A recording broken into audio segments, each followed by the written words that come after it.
ივანიშვილის რეჟიმის წარმომადგენლებმა უბადუკი პაექრობა გამართეს საქართველოს მესამე პრეზიდენტთან პუტინის პირადტყვესთან მიხეილ სააკაშვილთან. ადამიანთან, რომელმაც ქვეყანა ჭაობიდან ამოიყვანა, ჩაბნელებული საქართველო გაანათა და რუსული აგრესიის დროს ქვეყანა გადაარჩინა. მაშინ მის გვერდით რუსთაველის გამზირზე ევროპის 5 პრეზიდენტი იდგა. ოცნება არის რეჟიმი, რომელსაც სააკაშვილის აჩრდილისაც კი ეშინია. და ამავდროულად გვეუბნება, რომ რუსეთს ოკუპანტსა და მტერს თუ უწოდებთ, ეს თურმე რუსოფობია. ეს არის რეჟიმი, რომელიც რუსეთის ტერიტორიაზე არსებული საწვავის დეფიციტის ფონზე საოკუპაციო რეჟიმის თავარ მაშველად გოლად იქცა. ეს არა მხოლოდ მტერთან კოლაბორაცია, არამედ ეს არის ეროვნული ინტერესების პირდაპირი ღალატი. ამ ყველაფრის ფონზე ყობახიძე აცხადებს, რომ საწვავის მიწოდება ოკუპაციის შესახებ კანონის დაცვით ხდება. იგივე ყობახიძე იყო ის ადამიანი, რომელმაც პარლამენტის თავმჯდომარის სავარძელი გავრილოს დაუთმო, რასაც მასობრივი პროტესტი და ხელისუფლების მხრიდან მშვიდობიანი მოქალაქეების სასტიკი დარბევა, მათ შორის ადამიანებისთვის თვალების დათხრა მოყვა. ყობახიძის მხრიდან ოკუპაციის კანონზე საუბარი არის ცინიზმი, ფარისევლობა და ეროვნული ინტერესების პირდაპირი ღალატი. მადლობა. ამ დროს სად არის აფხაზეთის ლეგიტიმური მთავრობა და უმაღლესი საბჭო? რატომ დუმან ვის ინტერესებს იცავენ ისინი, ქართველი ხალხის თუ კრემლის? როდესაც ივანიშვილის რეჟიმი ამ დანაშაულს ჰუმანიტარულ აქტად ფუთავს, მინდა მკაფიოდ კითხო მათ, რომელ ჰუმანიზმზე გვესაუბრებით? სად იყო თქვენი ჰუმანიზმი, როდესაც გალი, ოკუპირებული გალი გახდა თანამედროვე რუსული გულაგი? როდესაც დახურეს ქართული სკოლები, აკრძალეს ქართული ენა, დახურეს სამედიცინო ამბულატორიუმები, ყოველდღიურად აწიოკებენ, ატერორებენ, რეკეტში ხავთ ჩვენი მოქალაქეები. მაშინ ხმაც კი არ ამოგიღიათ და დღესაც დუმხართ. და ყოველივე ამის ფონზე არსებობს გონივრული ეჭვი და ვარაუდი, რომ ქართული მხრიდან შესული ეს საწვავი ხმარდება არა უბრალო ხალხს, არამედ სეპარატისტული რეჟიმის ძალოვან უწყებებს, ეგრეთ წოდებულ მილიციასა და უშიშროებას, რომლებიც მოსახლეობას ფულს ართმევენ, სამკურნალოდ არ უშვებენ, ატერორებენ, არეკეტებენ. გამჭვირვალებაზე გვესაუბრება ხელისუფლება. ვალდებულია გამჭვირვალებაზე მოსაუბრე ხელისუფლებამ დაუყოვნებლივ გაასაჯაროოს, რომელ ფიზიკურ თუ იურიდიულ პირს მიანიჭეს უფლება საწვავის შეტანის? ვინ არის ფიზიკური თუ იურიდიული პირი, ვინც ეს საწვავი შეიტანა აფხაზეთში? რომელი შეიარაღებული დანაყოფები იცავდნენ საწვავს და რა არის ამ საწვავის წარმომავლობა, საიდან იყიდეს ეს კონკრეტული საწვავი? საზოგადოებას აქვს უფლება იცოდეს, ვინ ვაჭრობს ეროვნული ინტერესებით და ვინ დიდდება ეროვნული ღალატით. მადლობა.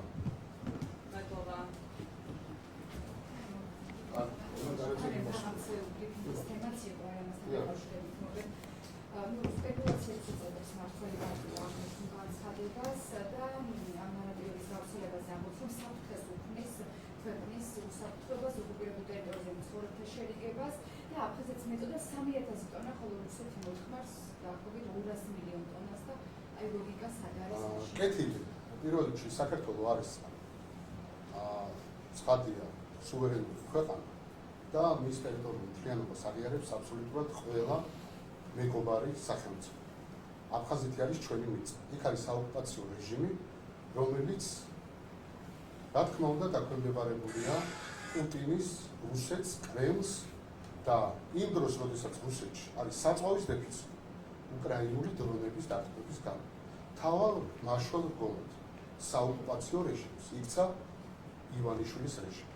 და ივანიშვილის რეჟიმი ამით არა მხოლოდ კოლაბორაციას გვიჩვენებს, არამედ ღალატობს ჩვენს ეროვნულ ინტერესებს. ეროვნული ინტერესი გულისხმობს იმას, რომ კი არ უნდა იყო მაშველი გოლი საოკუპაციო რეჟიმის, როდესაც გალში ხდება პასპორტიზაცია, როდესაც გალში ხდება ჩვენი თანამოქალაქეების დევნა, შევიწროება, ფაქტობრივად თანამედროვე გულაგად აქცია რუსულმა საოკუპაციო რეჟიმმა ჩვენი თანამოქალაქეების ცხოვრება.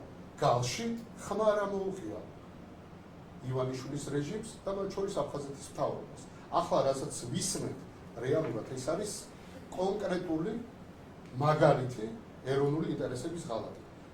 მათ შორის ცინიკურია და ფარისეულური განცხადება ოკუპირებული ტერიტორიების შესახებ კანონის მოხმობა მაშინ, როდესაც თავად ირაკლი კობახიძე ეს კანონი არამხოლოდ დაარღვია, როდესაც გავრილოვი ამ ქვეყანაში შემოხვდეს, არამედ საკუთარი სავარძელი დაუთმო, რასაც შემდეგ ქართველი ხალხის პროტესტი მოყვა, გავრილოვი კინწისყრით გავაგდეთ, თუმცა ჩვენ რო გვეგონა რომ კობახიძეც მივაყოლეთ, შემოbrunდა და კვლავ აგრძელებს საქართველოს გამოსების პოლიტიკას. ამიტომ ქართველმა ხალხმა ძალიან კარგად იცის ვისთან აქვს საქმე, ჩვენ ძალები უნდა მოვიქნებოთ იმისთვის, რომ ეს კრიმინალური კორუფციული რეჟიმი, ივანიშვილის რეჟიმი ამ ქვეყანაში დავასრულოთ.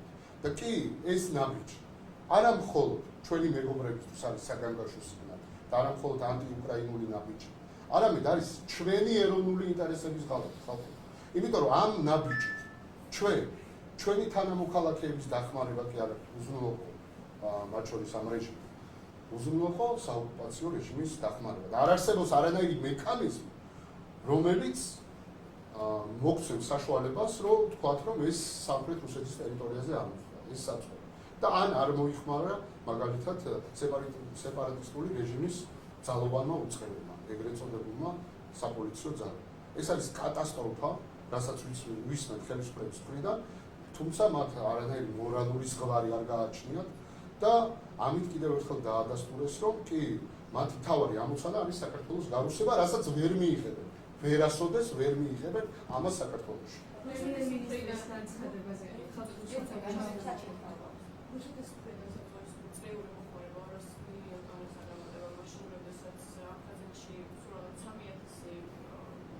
წავიკითხე უკვე თქვენ ახლა ვის განცხადებას, თქვენ ვის განცხადებასაც ახლა მიკითხავთ, განცხადება მოვისმინა, წავიკითხე კიდევ, წავჭირდება.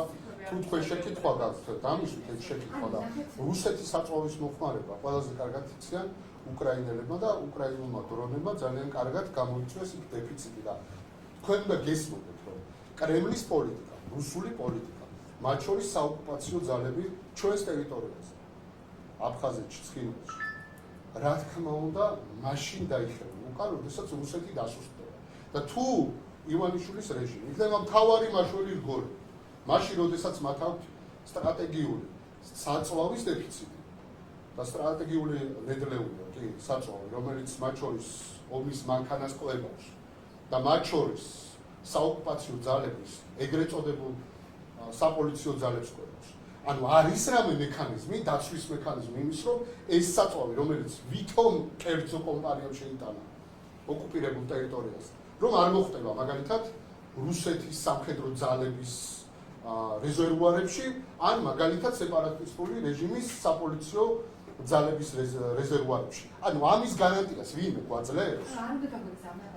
ანუ მე გეუბნებით გარანტიას ვინმე გვაძლევს? ეს არ არის ეროვნული ღალატი. ეროვნული ღალატი არა.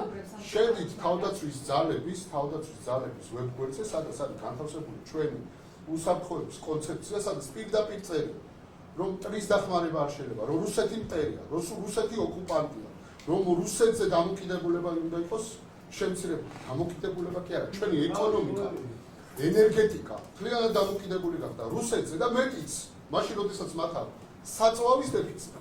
მთავარი მაშველი რგოლი ამ დროს გახდა ივანიშვილის რეჟიმი. ქართველი ხალხი ამას არასოდეს მიიღებს როგორც ჰუმანიტარულ აქტს. ეს არის ტრის დახმარება და ამაზე ძიმე პოლიტიკური ფასი გადახდა მოუწევს ქართულ ოცნებას და ივანიშვილის რეჟიმს. ბატონობაში საქართველოს სურს აფხაზეთთან შერიგება და ამ დახმარება შეიძლება თუ არა იყოს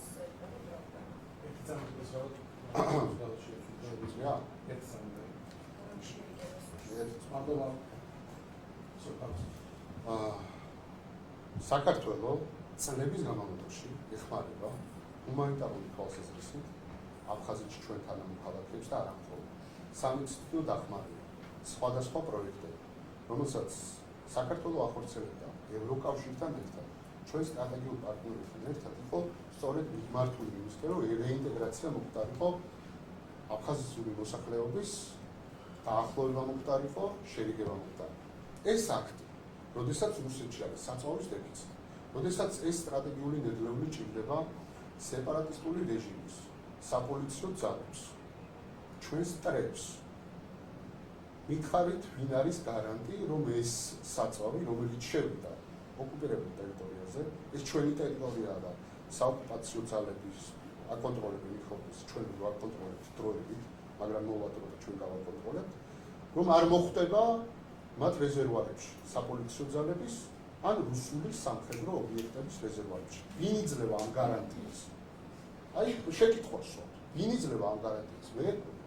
ვერავინ ვერ აიღებს თავის თავზე ამ გარანტიას, იმიტომ რომ იქ არის საოკუპაციო ძალები და საოკუპაციო რეჟიმი განაგებს ყველაფერს. ამის კონკრეტული მაგალითი, რომ წნეხი, რეპრესია, ტერორი, შევიწროება იყო ყოველდღიურობა. შეგიძლიათ გკითხოთ, რომ კი ეს მოხდა გალში, როდესაც ქართული სკოლები დახურეს, როდესაც ქართული სწავლება გაუქმეს, როდესაც ქართული ლიტერატურა განდევნეს აფხაზეთის ტერიტორია და ვინ დააკეთა ეს გააკეთა საოკუპაციო ძალები. მაშინ ჩვენ, როდესაც ამას ვაპროტესტებთ, ხმას არ იღებდა ივანიშვილის რეჟიმი, გადაახვიეთ და ახლა როდესაც რუსებს გაუჭირდა, როდესაც პუტინის რეჟიმს გაუჭირდა, როდესაც საოკუპაციო ძალებს მოაწყდა საწვავი, მაშინ რგოლად იქცა ივანიშვილის რეჟიმი. ეს არის კატასტროფა, ეს არ არის კოლაბორაცია, ეს არის ეროვნული ინტერესების, ქართული ეროვნული ინტერესების ხალხი. პრემიერ-მინისტრის განცხადებასთან დაკავშირებით გითხავთ რუსოფობიაზე, ის ამბობს, რომ ეს არის ხელოვნური პროცესი, რომლის მიზანი არის ქართული ეკონომიკის ჩამოშლა. თქვენ რას ფიქრობთ? კიდევ ერთხელ გავიმეორებთ, ეროვნული უსაფრთხოების კონცეფცია, რომელიც მათ შორის სახელმწიფო უწყებებს აქვს გაზიარებული. შეგიძლიათ ნახოთ. იქ წერია, რუსეთი არის ოკუპანტი, რუსეთი არის წრული სახელმწიფო, რუსეთზე დამოკიდებულება ეკონომიკური, სასურსათო უსაფრთხოების, ენერგეტიკული თვალსაზრისით არის ეროვნული ხალხი. ფაქტობრივად ეს წერია არტიკულირებულად, მაგრამ ივანიშვილის რეჟიმმა ყველაფერი გააკეთა 14 წლის განმავლობაში. ჩვენი ენერგეტიკა, ჩვენი სასურსათო უსაფრთხოება და ეკონომიკა დამოკიდებული გახდა რუსეთზე. ეს იყო მოღალატეობრივი გზა, რომელიც აირჩია ქართულმა ოცნებამ შეგნებულად, გამიზნულად, ეს იყო მათი პოლიტიკა და ახლა გვეუბნებიან, რომ თუ ჩვენ რუსეთს დაუძახებთ ოკუპანტს, ტერს თურმე ეს ყოფილა რუსოფობია. ეს არის კიდევ ერთი ნათელი მაგალითი, რომ ივანიშვილის რეჟიმმა გადაწყვიტა საქართველოს გარუსება და ვერ მიიღებენ ამას. ვინ წაშალა ჩვენი ფრესკები, ვინ შეგვიგინა ეკლესია, ვინ გაგვიუქმა ავტოკეფალია, ვინ წაგვართვა სახელმწიფოებრიობა. ეს გააკეთა რუსეთმა, რუსეთის იმპერიულმა პოლიტიკამ, აფხაზეთის ოკუპაცია, ცხინვალის ოკუპაცია, არაერთი ტერორი 2006 წელს. ვინ გამოდევნა ჩვენი თანამოქალაქეები რუსეთიდან? დაგვაუწყდა ეს, არ გააკეთა რუსეთმა? ამიტომ ჩვენ ძალიან კარგად ვიცით, ვინ არის მტერი და მტერი არის რუსეთი. ოკუპანტია რუსეთი და ვიდრე ის არ დატოვებს ჩვენს ტერიტორიებს, აფხაზეთს, ცხინვალის რეგიონს, რა თქმა უნდა, იქნება მტერი და ოკუპანტი და ეს არ არის რუსოფობია. ეს, რასაც ჩვენ ვისმენთ, არის არა მხოლოდ ლოიალური დამოკიდებულება მტრის მიმართ, არა მხოლოდ კოლაბორაცია მტერთან, არამედ ეს არის ეროვნული ხალხი, რომელსაც ჩადის ქართული ოცნება. ასევე ეს არის ამ დამოკიდებულებას, როდესაც აცხადებს, რომ აი მოყავს მაგალითები 2022 წლიდან, 2019 წლიდან, 2023 წლიდან. მე რას ვფიქრობ, რა მიზეზი იყო 18 წლის თავზე ამ ომის გახსნა? კიდევ ერთხელ გავიმეორებ, ირაკლი კობახიძის პირიდან ოკუპაციის კანონის ხსენება არის ცინიზმი და ფარისეობა. მან საკუთარი სავარძელი დაუთმო გავრილოს, რომელსაც ჰქონდა ეს კანონი გარკვეული. ჩასვა სავარძელში. ამას მოყვა პროტესტი, ამას მოყვა მღელვარება საზოგადოების მხრიდან. კინწისყრით გააგდო ქართულმა საზოგადოებამ გავრილოვი და მიაყოლა კობახიძე, რომელიც ახლა შემოგვიტრიალდა და საქართველოს გაროსვებას გვიანოსებს.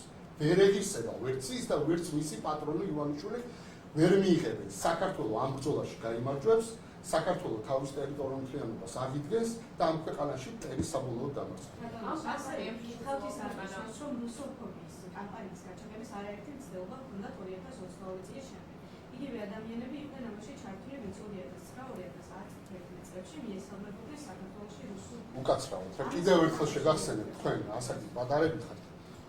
ვინ მოგვიკლა 82 ტატუნაშვილი. ომი იყო მაშინ საქართველოში? 82-ს გაგახსენებთ, სად მოხდა ეს? სად მოხდა ეს?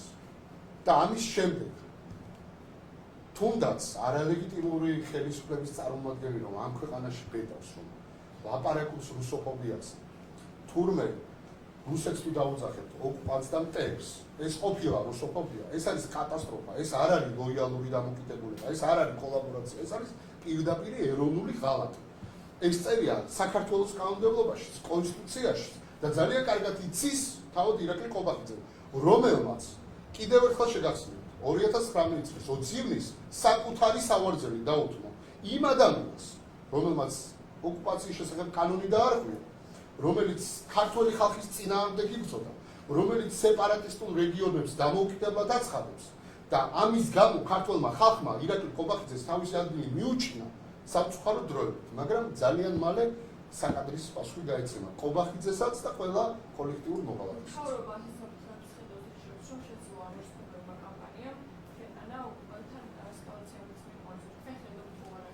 რას ქვია ესკალაცია სანამ ეს რაში თქვა იქ ამინერობთ აი შეკითხვის შინაარსი დავიწყო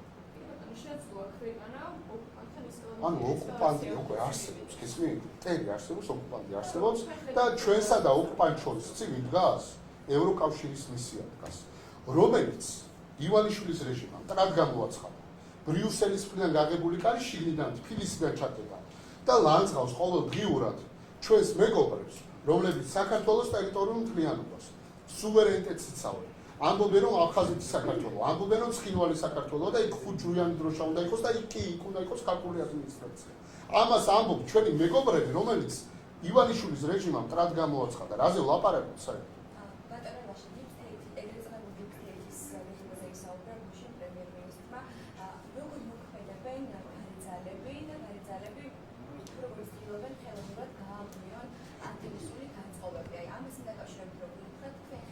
თქვენი ვიცით ვინ არის აი deep state-ის ერთი წარმომადგენელი ხარ. ანუ თქვენ ხო ჟურნალისტი ხარ. სოჭეთ. არავინ არის. არავინ არის. ეგრო ვიცოდეთ. ანუ წარმოგიდგენი აქ რაღაცა ილუზორულ ჰიპოთეტურ საკითხზე სვავთ შეკითხვას იმ დროს, როდესაც ირაკლი ყობახიძე, რომელმაც გავრილოვი საკუთარი სავარძელში ჩასვა, შემდეგ ქართულმა ხალხმა კინწეს ხუთ გაარდო გავრილოვი და მიაყოლა ყობახიძე და ეხლა შემოგვიტრიალდა და უარეს საკითხს. და ამ დროს თქვენ შეკითხვას სვავთ, რომ ვინ არის deep state-ის წარმომადგენელი, რომელიც არავინ არ იცის. მეკითხეთ, ვინ არის ომის გამჩაღებელი? ეს არის პუტინი. ომის გამჩაღებელი, ომის მხარე, ომის დამნაშავე არის რუსეთის ფედერაცია. რუსეთის ფედერაციის სამხედრო ძალები იმყოფებიან ჩვენს ტერიტორიაზე, აფხაზეთში, ცხინვალის რეგიონში. არ აქვს საწვავი. და ვინ არის მაშველი რგოლი? თუმცა ვიღაც კერძო კომპანია. კარგით მართლა ბნელა? ორდეს ბატალი არსებს მთავარი არგუმენტი რაც ხელისუფლების წარმომადგენლები ამბობენ რომ 2008 წლის შემდეგ რატომ იმაში ლოიალური დამოკიდებულება აი ნახეთ ხა მე აი ნახეთ რას ქვია ლოიალური მითხარით აი მითხარით რა რომელ ლოიალურობაზე ლაპარაკობთ და მითხარით ფაქტი მითხარით ლოიალურობას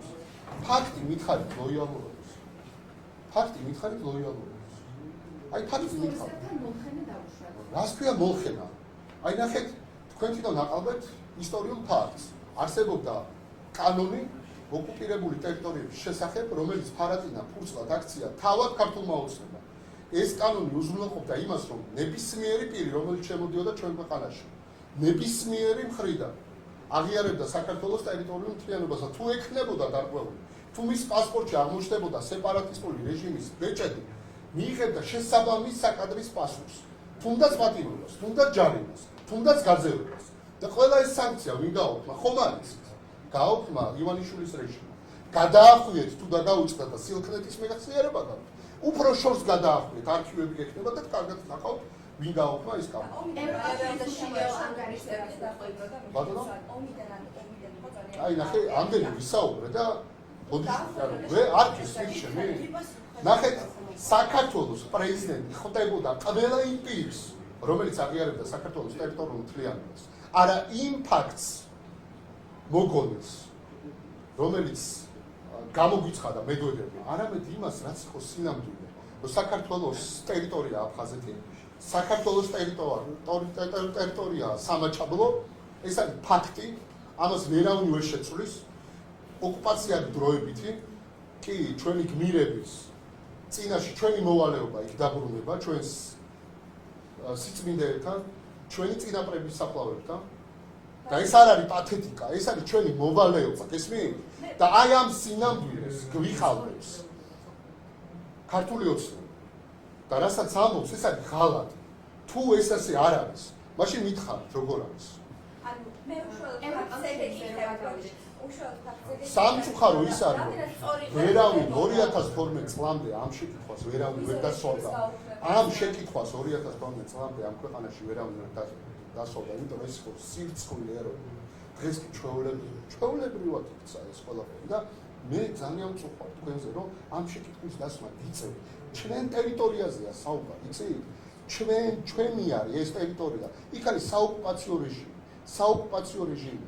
ჩვენი თანამოქალაქეები იმ ტერიტორიიდან გამოდევნილები არიან 300,000 ადამიანი. ეს ყველაფერი 2008 წელს კი არ დაიწყო. მანამდე დაიწყო, 92 წელს დაიწყო. ჩვენ ამის გამო ჩაბნელებული საქართველო კრიმინალით, კორუფციით სავსე საქართველო მივიღეთ, რომელიც ამ ქვეყანაში სწორედ მიხეილ სააკაშვილმა დაასრულა. და კი, ჩაბნელებული საქართველო გაანათა, ყველა დონის კორუფცია დაამარცხა და თქვენ პირადად მოგცეთ შესაძლებლობა, რომ თუნდაც ეროვნული გამოცდები, თქვენი შესაძლებლობები დაგემტკიცებინათ, ისე რომ ფულის გადახდა არ მოგიწევთ. მანამდე ეს ასე არის. ავეთ შეიძლება ქართული ოცნების ხელისუფლების პირდაპირ სამხალხო საზოგადოებრივი და დამოკიდებული მიმართ შეზღუდვები და წავთველების განხორციელება. თქვენ როგორ შეაქცევთ ამ ანგარიშს? ევროკავშირის ანგარიში არის იმ ძიმე რეალობის ანალიზი, რომელიც არის საქართველოში, რომელიც შექმნა ქართულმა ოცნებმა რეპრესია, ტერორი და ოპონენტები ციხეში. ჩვენ როდესაც საუბრობთ რომ ივანიშვილის რეჟიმს სააკაშვილი ჭრილის აწილში გულისხმობთ იმას, რომ თუ არის შინი, მაშინ გაათავისუფლო მიხეილ სააკაშვილი, რომ ჩავნიშნოთ არჩევნები და ვინ გაიმარჯვებს აი ესეთ კონკურენტულ არჩევნებში, ნახავთ ყველანი ერთად. ამას რატო არ აკეთებენ? იმიტომ რომ თუ ვინმესთან მორალური და პოლიტიკური მარცხი გარდაულად აქვს. ეს არის სწორედ მიხეილ სააკაშვილთან ქართულ ოცნებას. და ზუსტად იციან, რომ როდესაც ოპონენტები არიან ციხეში, როდესაც ტერორი და რეპრესია ფართოვდება, როდესაც ივანიშვილის რეჟიმს ერთი დაპირება, რომელიც ეხებოდა ქართული ხალხის კეთილდღეობას არ შეუსრულებია, რა თქმა უნდა, მხოლოდ და მხოლოდ შიშის დანერგვა, მხოლოდ და მხოლოდ ტერორის გაგრძელება, ეს არის მათი ინტერესები, ეს არის მათი ინსტრუმენტები, რომელსაც ქართული ხალხის წინააღმდეგ იყენებენ და ამაზე საუბრობს ევროკავშირი. ამაზე საუბრობს, რომ ესეთი ქვეყანა, რომელიც ქართული ხალხის საჭიროებებზე კი არ ზრუნავს, კეთილდღეობაზე კი არ ზრუნავს, ღირსეულ მომავალზე კი არ ზრუნავს, მხოლოდ და მხოლოდ საკუთარ კეთილდღეობაზე, საკუთარ უფლებზოდებზე და ამის გამო ოპონენტები ყავს ციხეში და თანამოქალაქეებს უწყობს რეპრესია და ტერორს. ამაზეა საუბარი ევროკავშირის ანგარიში.